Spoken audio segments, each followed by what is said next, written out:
దేశవ్యాప్తంగా వాళ్ళు ఉంటారు. ఈ ఇన్ఫర్మేషన్ వాళ్ళకి పంపిస్తారు.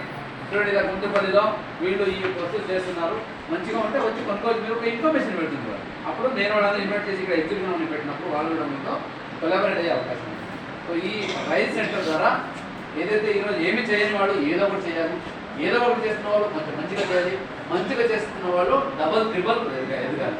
సో ఏ ఒక్కరిని కూడా రెస్ట్ ఇవ్వకూడదు. తీసుకెళ్ళాలి, 1,00,000 సంపాదించుంటే 2 లక్షలకి వెళ్ళాలి, 1 కోటి సంపాదించుంటే 2 కోట్లకి వెళ్ళాలి. సో నెక్స్ట్ స్టెప్కి మనం ఇక్కడ పుష్ చేయాలి. చేయడానికి ఉన్న ఫెసిలిటీనే ఈ రైస్ సెంటర్.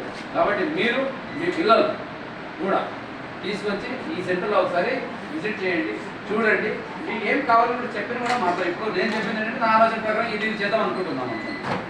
కానీ మీకు ఇంకా ఏమైనా నీడు ఉంది, ఇంకొకటి నేను ఇలా చేయాలనుకున్నాను. నాకు ఈ టైం మార్నింగ్ మాట్లాడితే ఒక అక్క అడిగింది, సార్ నేను న్యాచురల్ ఫార్మింగ్ చేయాలనుకుంటున్నాను సార్, ఈ పురుగుల మందులు ఇవన్నీ వచ్చి రాసాయనికాలు ఎక్కువైపోయి వ్యవసాయం చేయాలనుకుంటున్నాను అంటే వెరీ గుడ్, దానికి కూడా మనం హెల్ప్ చేస్తాం. ఎందుకు ఇదిగో హార్టికల్చర్ టీం ఇక్కడే ఉన్నారు, పీడీడీ ఉన్నారు, గర్భ ఉన్నారు. వీళ్ళందరూ ఏం చేస్తారు, ఆల్రెడీ మన జిల్లాలోనే 40,000 ఎకరాలు ప్రకృతి వ్యవసాయం చేస్తున్నారు, 12,000 మంది రైతులు చేస్తున్నారు.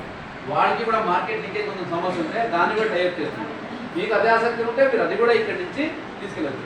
మహిళ ఒక ఇప్పుడు ఎలాగైతే మనకు ఉద్యోగిలో పంట చేసేవాళ్ళు కాదు కదా, ఆర్మీలో ఉన్నారు, ఎయిర్ఫోర్స్లో ఉన్నారు, ఐఏఎస్ ఆఫీసర్స్ ఉన్నారు, పోలీస్ ఆఫీసర్స్ ఉన్నారు, చీఫ్ మినిస్టర్స్ ఉన్నారు, ప్రెసిడెంట్స్ అయ్యారు, అవునా కదా.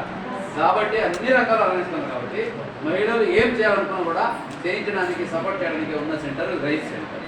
కాబట్టి మీరు ఏమైనా మీరు ఒక ఉద్యోగం చేయాలనుకున్నా, లేదా మీరు ఒక బుక్ రాయాలనుకున్నా, లేదా మీరు ఒక రీచ్ చేయాలనుకున్నా, లేదా మీరు పిల్లలు చదివించాలి లేదా నేను చదవాలి అనుకున్నా, ఏమైనా కూడా మీకు చూడడం జరుగుతుంది. దానికి ఏజ్ కానీ విద్య ఇంకా చదువుకున్నాను లేదా అనేది కానీ, లేదా ఇప్పుడు ఏం చేయలేదు ఇప్పుడు చేయగలను అనేది కానీ ఏమి అర్థం రావు.